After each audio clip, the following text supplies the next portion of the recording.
Hi Christa, ag vreeslik dankie dat jy nou 'n bietjie tyd afgestaan het om met my te kom gesels het vandag. Christa, ek wil graag hê jy moet vir ons 'n inleidingkie tot jouself gee.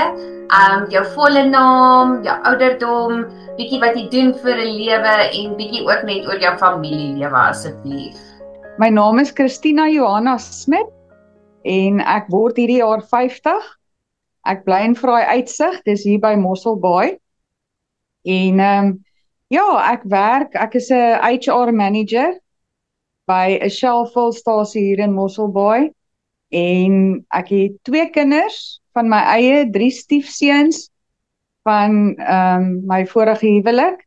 So ek is en 3 kleinkinders. So ja, nee, dit gaan goed met my. Baie gesteend. Ag, dis mooi, Christa. Ja, Alright, ja. Christa, ons gaan nou dadelik in die ernstige vraagie sommer indelf, okay? Okay.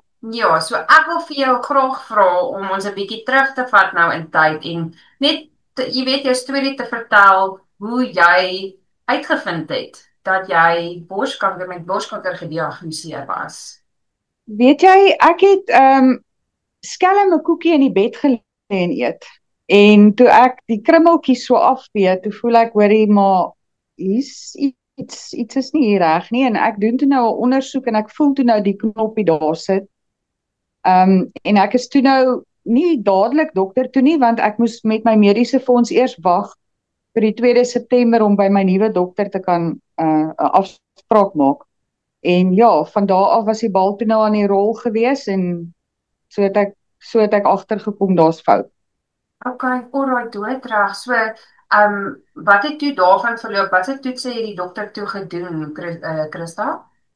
Weet jy, hy het my dadelik gestuur toe nou vir 'n mammogram en vir 'n sonar. En terwyl die dametjie by die sonar gedoen het, het sy nou afmetingkies gevat en alles en op 'n stadium met die dokter ingekom en sy het met hom oogkontak gemaak en sy het al wenkbroue so half gelig en toe dink ek o jette, iets is nie hier lekker nie. Okay. En toe die dokter self oorgevat en hy het toe nou die sonar verder gedoen en hy sê toe vir my hy het 'n kommerskaal. 1 is hy's glad nie bekommerd nie en 5 is hy's baie bekommerd. En met dit wat hy by my sien, is hy eintlik wil hy vir my sê dis oor 'n 5. Dis hoër as 5, want toe het die knop al soos tipe van soos vingers gemaak. Is toe nou nie meer net 'n knoppie nie, hy het nou sulke tentakels toe nou al.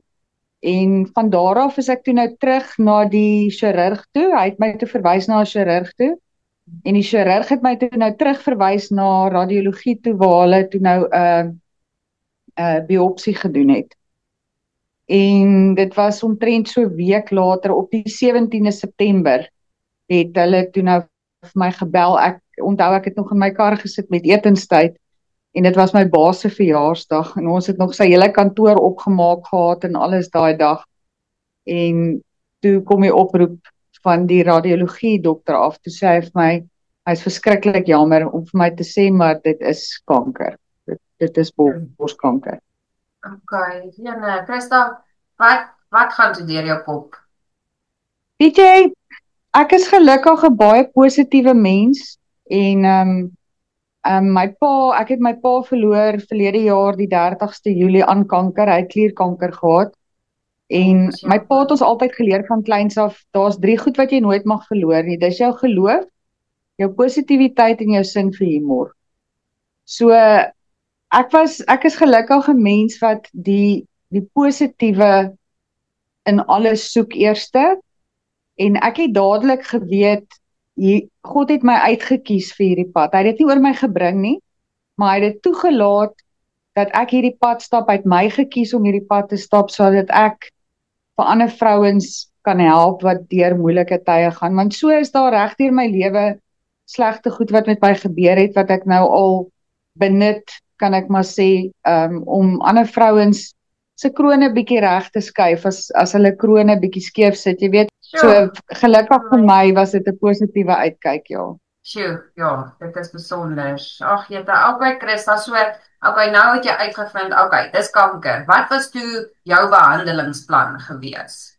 Ek is toe nou na dit, was ek weer by die chirurg gewees en ek wou dadelik toe nou 'n dubbelmastektomie doen. Ek het van die begin af besluit as dit kwaadaardig is en dit is kanker, gaan ek 'n dubbelmastektomie doen en die chirurg sê toe vir my maar hulle wil dit nie graag so doen nie. Hulle wil eerder hê ek moet eers gaan vir die chemoterapie sodat hulle volgens die grootte van die tumor kan bepaal of die chemoterapie werk of hy krimp. Ek was toe nou nie baie gelukkig daarmee nie, maar want 'n mens wil mos nou maar hê wat jy wil hê. My kop sê toe nou vir my maar ek moet die ding so gou as moontlik uit my liggaam uit kry, want toe hoor ons nou ook dat ek het triple negatief borskanker. Nou daar's 4 soorte borskankers waarvan 3 'n hormoon receptive borskanker is en dan kry jy die triple negatief wat nie een van daai 3 is nie. So dis soort van soos 'n gewone kanker. En dit is die slegste borskanker wat jy kan hê want hy stel allergens in jou bloed vry, so dit gaan oral heen en hy's ook die aggressiefste en die gevaarlikste tipe borskanker. So ek wil toe nou net die ding uit my lyf uit hê en hy sê toe vir my maar ek moet net eers met die onkoloog gaan praat en dan kan ek my finale keuse, dan kan ons saam 'n finale keuse maak. En ek het toe met my onkoloog gaan praat, my sussie en my ma en my seun was by. Ons het sy hele spreekkamer vol gesit en almal het vrae gehad en hy het almal se vrae so mooi beantwoord en alles en ja, hy verduidelik toe nou vir my die proses van dat dit nodig is vir hulle om die tumor te kan sien om te bepaal of die chemo werk. En toe het ons nou as familie saam besluit, okay, dis reg, dan stap ons eers die chemopad. So die 17de Desember het ek my diagnose gekry en die 18de Oktober het ek gegaan vir my eerste chemo. Ek het gegaan vir 4 rooi chemos en hulle het hom gedoop die Red Devil en hy sy naam werd, hoor. Hy maak mens nogal, ek was vir so 7-8 dae in die bed nadat ek rooi chemo gekry, dit was elke 2 weke en dan het ek so 3 dae gewerk, 4 dae gewerk dalk en dan het ek weer gegaan vir rooi chemo. So dit was 4 van hulle en toe na dit was dit 12 White Angels. Nou die White Angels is 'n makliker chemo. Hy maak jou nie so siek nie. Ek het byvoorbeeld Vrydag, hulle gee vir jou so 'n lekker pilletjie, hulle noem hom Phenergan. Dis 'n pilletjie wat hulle vir jou gee eintlik omdat jy maklik in anaphylactic shock kan gaan van daai chemo, daai spesifieke chemo, maar daai pilletjie maak jou lekker, hoor. Kyk, ek het op 'n Vrydag daar gaan sit, as hulle aankom met my pilletjie, dan vryf ek my hande so teen mekaar en sê ek, hier kom my lekker pilletjie. Ja. So dan het hulle nou die drips opgesit en alles na dit. En dan op 'n Vrydag het ek nou gewoonlik lekker geslaap na die tyd. Daai pilletjie laat mens nou lekker slaap. Op 'n Saterdag het ek nou nog 'n hele drip kortison in my bas gehad, so dan het ek nou oral rondgery. Ek het gaan koffie drink by my vriendinne en ek het al my shopping gaan doen en ek het alles gedoen wat ek weet ek nou nie kan doen vir die volgende 2 dae nie. Want dan iewers deur Saterdagnag dan die kortison begin uitwerk en dan crash jy so half. Dan slaap jy die hele Sondag om, jy slaap die hele Maandag om. Dinsdag, Woensdag, Donderdag werk jy, maar jy gaan Donderdagoggend eers weer bloed trek want môre gaan jy weer vir chemo. So dit was 'n tawwe pad, maar die Here het my gedra. Die Here het my absoluut elke dag gedra en my familie, my geliefdes, veral my sussie. Sy het na elke chemo toe saam met my gegaan, elke doktersafspraak. En dan het ons altyd na die tyd het ons gaan kaaskoek en cappuccino by Nina's en George. So dit was vir ons 'n hoogtepunt gewees. En dan was dit nou net ek en sy en ons het 'n bietjie tyd saam gespandeer en so aan. So ja, daar was lekker by die seer, maar ek moet vir jou sê die Eden Oncology dames wat met jou werk, die susters wat die drips opsit en wat na jou kyk daar, is engele so reg uit die hemel uit. Weet jy, ek voel regtig daai mense kry glad nie genoeg erkenning nie. Hulle doen so 'n goeie werk, hoor. En hulle stap die pad saam met jou, jy weet, hulle is altyd daar, as jy jou foon optel en jy bel, dan is hulle daar en hulle praat moed in en hulle gee raad en hulle die goed wat hulle voor die tyd, die voorbereiding wat hulle doen met jou, in die sin van om te keer dat jy nie naar word nie. Jy weet, jy kry 'n pilletjie, jy kry 'n druppie, jy kry 'n inspuitingkie, jy kry allerlei goed wat keer dat die chemo jou nie naar maak nie. So chemo vandag is nie meer so 'n vieslike aaklige storie soos wat dit was en soos wat ons in die fliek sien nie. Jy weet, in die fliek sien mens die arme vrou hang die hele tyd oor die toilet of sy loop met 'n emmer rond of dit was nie my ervaring gewees nie. Dit was nie my ervaring nie. Okay, Christa, ja, wel gedaan, hoor. Okay, en nou toe's jou tweede rondes, jy weet, twee stelle chemo's nou klaar gewees. Toe, wat gebeur toe volgende? Toe het hulle my, toe ek terug na die onkoloog, na die chirurg toe, en ons het toe nou my operasie bespreek en besluite geneem. Hy het vir my dadelik gevra, wil jy nog steeds die dubbelmastektomie hê? En ek het vir hom gesê ja, ek het vrede daaroor, dis wat ek wil hê. En toe het hy vir my gevra, wanneer sal dit jou pas? Maar daar was 'n 4 weke wat hulle my nou eers kans gegee het, dat die chemo net alles, laat jou lyf net bietjie sterker word weer, want jou lyf vat maar bietjie 'n nok. Jy soos jou darmes byvoorbeeld, die chemo val eers die vinnigste verdelende selle aan. So dis eers die kankerselle, dan sit jou haarfollikels, dan sit jou vel en jou naels en dan sit jou darmes. So jy het die hele tyd so half 'n ongemaklike gevoel in jou darmes. Dis nie naar nie, dis nie sooibrand nie, dis net, jy weet net dis nie lekker nie. Ja, so hulle het my toe nou kans gegee vir 'n rukkie om net weer bietjie sterker te word en weet bietjie meer kragte op te bou en so. En toe het ek ingegaan, hulle het dubbelmastektomie gedoen.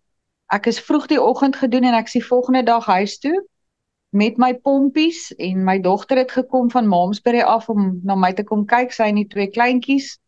En daai pompies moes nou in die oggend en in die aand moes dit gedrein word en dit moes neergeskryf word hoeveel milliliter. En so het dit met tyd al hoe minder en al hoe minder en al hoe minder geword. En toe na 10 dae toe is die pompies uitgetrek, die dreineringsbuisies uitgetrek en ja, en toe sit net van gesond word. Okay, fantasties. Alright. En jy het sekerlik nou na die tyd 'n opvolgondersoekie vir dit gegaan om net te sien is alles reg? Nog nie. Hulle wil my elke 4 maande moet die onkoloog my sien. So dit gaan nou in Julie wees iewers. Hulle sal my nou nog bel met 'n datum. En dan elke jaar moet ek gaan vir die sonars om te kyk dat daar nie weerknoppe is. Dit is sonars, plate van die longe en die sonars behels ook jou lewer, jou galblaas, jou niere. Weet so hulle kyk nou na alles omdat dit 'n triple negatief kanker was. Gaan hulle nou elke jaar kyk na alles om seker te maak daar's nie iets agter gebly nie, ja. Okay, ek verstaan. Nee, ons glo en vertrou net vir goeie nuus, Christa, net vir goeie nuus. Ja, ek glo so. Nee, ons vertrou voluit so, Christa. Ja, okay. Ag en Christa, ek wil nou ook vir jou 'n vraagie vra. Jy weet nou met alles met jou diagnose en jy weet toe ons nou ingetree het, toe jy nou wel moes eis. Ja, hoe was jou ervaring met ons gewees? Ek moet eerlikwaar vir jou sê, Platinum Life het baie vinnig gereageer. Ek het letterlik die dag na my diagnose, dink ek, het ek 'n e-pos gestuur en jy het dadelik met my kontak gemaak en my gesê die dokumentasie en goed wat ons nodig het en alles, en dit het so vinnig gegaan. Ek kan nie eers presies onthou hoe lank dit was voor die geld in my rekening was nie, maar dink dit was iets soos 'n week of week en 'n half.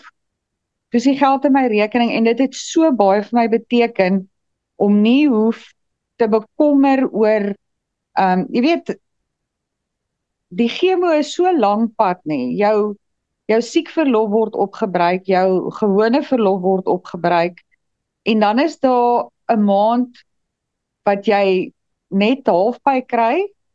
Jy het nie die helfte van jou salaris kry en dan sal 'n maand wat jy glad nie salaris kry nie. en dan gaan jy vir die operasie, dan kry jy ook nie salaris vir daai tyd nie. So daai geld het my regtig gehelp om positief te bly. Ek dink sonder my polisgeld sou dit vir my baie moeiliker gewees het.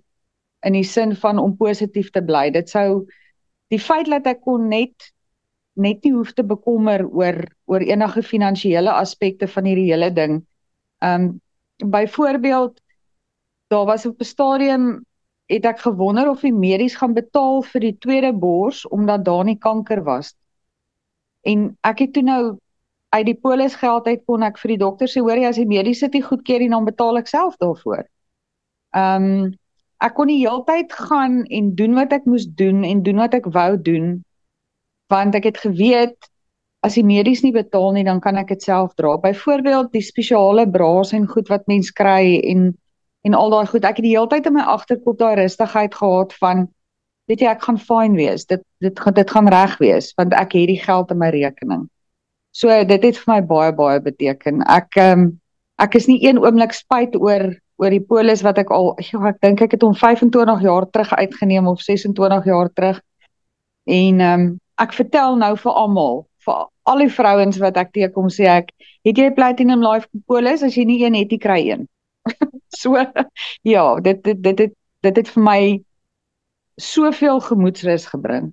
Regtig, heeltemal net rustigheid kon hê en konsentreer op gesond word. Jy weet, daar was nie daai kommer oor geld wat dit dan betref. Dit was net amazing. Julle was absoluut vir my 'n steunpilaar in 'n moeilike tyd. En ook die geskenkpakkie.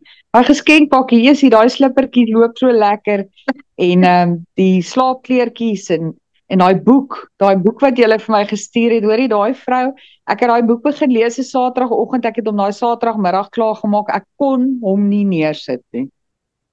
Ek is so bly. Ag nee, ek het net rarig by ons kon jou mooi en vinnig bygestaan het, Christa, en ja, dat ons daar kon vir jou gewees het in 'n donker tyd in jou lewe en 'n bietjie lig ingebring het. So nee, dis 'n groot plesier van ons kant af. Christa, baie dankie. Dit maak regtig 'n groot verskil.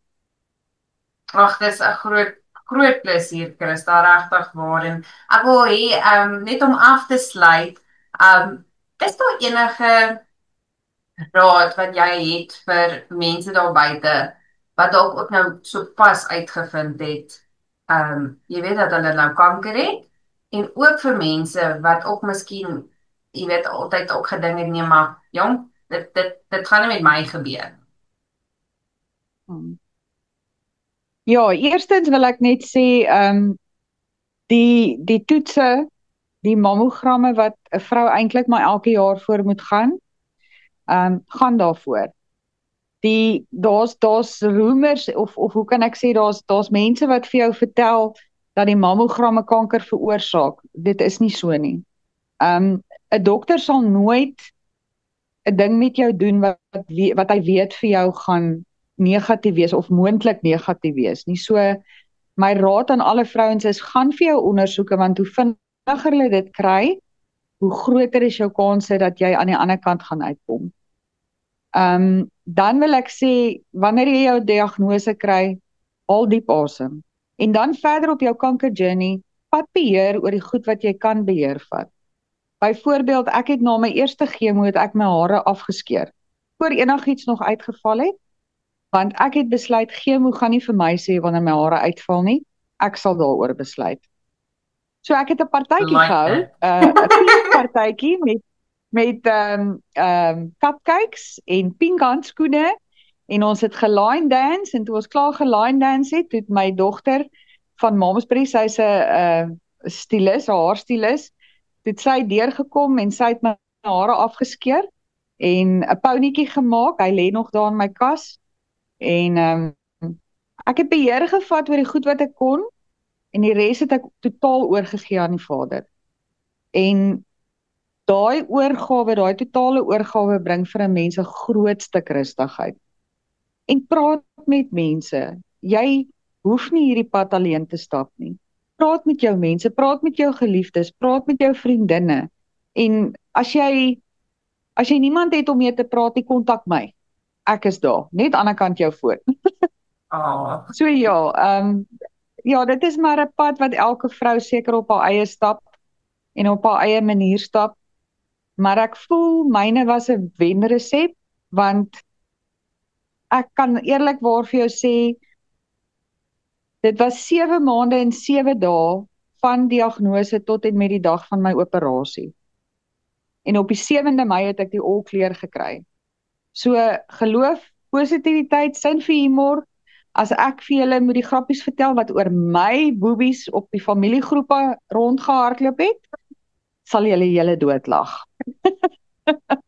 So ja, dit is baie belangrik. Mens moet positief bly en jy moet die sin vir humor. Ja, jy moet dit net hou. Jy moet net vasbyt daaraan. Baie dankie vir daai deel, Christa, en vir daai baie mooi en ja, ware woorde en baie goeie advies. Ek weet dit sal 'n verskil in iemand se lewe maak. So vreeslik dankie vir jou deel vandag, Christa, en ja, net goedheid en guns vir jou toekoms, hoor. Baie dankie en dankie vir die goeie werk wat julle doen vir mense soos ek en vir so baie ander vrouens. Daar was by die chemokamers, dink ek, was daar 2 ander dames wat ook platinum life polisse gehad het, wat ook uitbetalings gekry het, en hulle lyk net anders. Hulle lyk net anders as die vrouens wat dit nie het nie.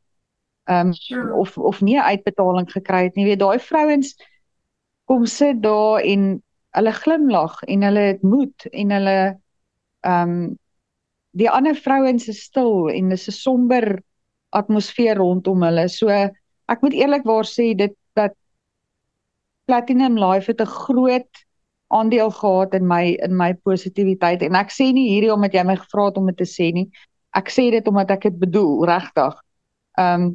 Weet dit gee mense die chemokamers was op 'n Vrydag. As ek chemo gekry het, was dit 'n sirkus, want ek was die klaasclown.